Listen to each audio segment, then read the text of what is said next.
isku soo wada gee socdaalkani cagaaran ee degmada ceelkarri aanu ku joognay waxa ugu la yaab badnaaba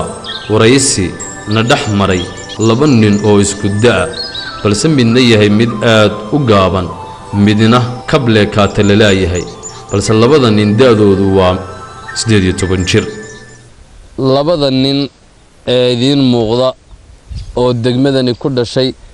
oo midna uu yahay ninkan weli aadan garabkayga midig fadhiya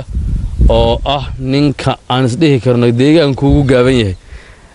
ama degmadani ceelkarri ugu gaaban yahay iyo ninkan oo magaciisa la yiraahdo Muuse Mukhtaar Sheekh Isxaaq isla markaana aan isaguna ah ninka ugu dheer degmadan ama ay yar tahay ama uu noqon karo ninka ugu dheer deegaanka Muuse oo wiil dhalinyaro ah oo 28 jir ah waa ninkan aad aragteen ee dhararka inta leegle waxa uu Muuse ku nool yahay degmadan ceelkarri tuulo ka tirsan oo eelood la dhaho muddo badan buu dhukan joogay waa nin dhararkiisa iyo awoodiisa Ilaahay siiyay ay tahay mid mucjiso ninkan weligiina waa nin isaguna sidoo kale ay ninkan isku da'yihiin waa 28 jir waa nin ku dhashay degmadan ceelkarri weli waad aragteen bal ugu horeyn waxaan jecelnahay inaan ku soo dhaweyno telefishinka caalamiga ee STV weli telefishinka caalamiga ee STV ku soo dhaw waxaan ku dhashay degmada ceelkarri ahaan inta ku soo koray marka dambe marka laga soo garo alxamdulillah inta bulayleekisi iskuulka nagana yarkan baa jooga marun baa shishin dhaliisa kaxay wax barasho ligay himilada inta la qabsan waayo ka soo noqdo imakaan joogaa aragtaan ceelkarri baan joogaa ha dadka qoyska iyo qaraabada ma waxa jirta cid adiga ka hor sidaadoo kala ahayd oo hidaahan aad uga raacday gaabnida may ilaahay waa saan loo abuuray inna kama raacin xafadeena kuwa ila dhashay way dhaadheeriin ya alaariga dhamaan abay wala taw dheeriyay oo idin ay dhashay walaalay dhamaan ay dheeriin inna kama raacin ilaahay waa saan loo abuuray may ilaahay la nasiisay dheeraad ilaahay nasiisay la dhamaan oo nasiisay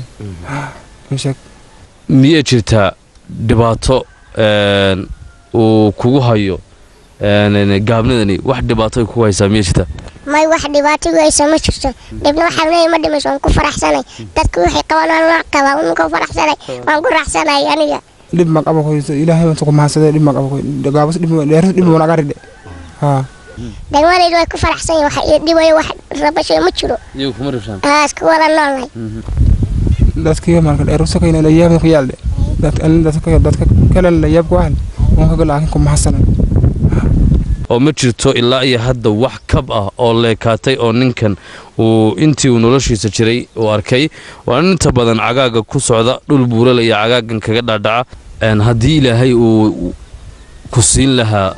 maalka adduunka oo dhan oo lacag yeelan lahayd maxaad jeclaan lahayd inaad lacagtaa ku qabato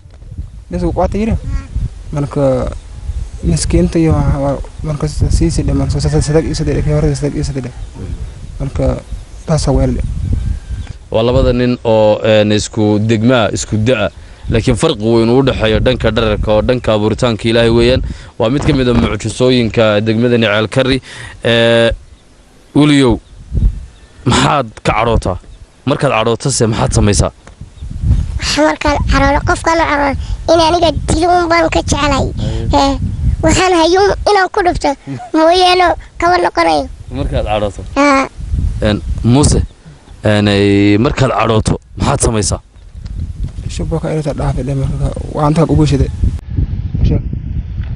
waa weli aadan iyo Muuse Mukhtaar oo labaduba ay ku nool yihiin degmadan ceelkarri intaas uu noogu eegyahay degmadan ceelkarri oo ku taala gobolka dheer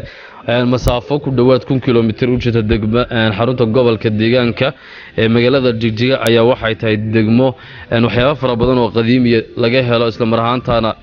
muddo dheer iyo taariikh badan oo soo jireen leh mucjisooyin fara badan ee degmadan ay ku duugan yihiin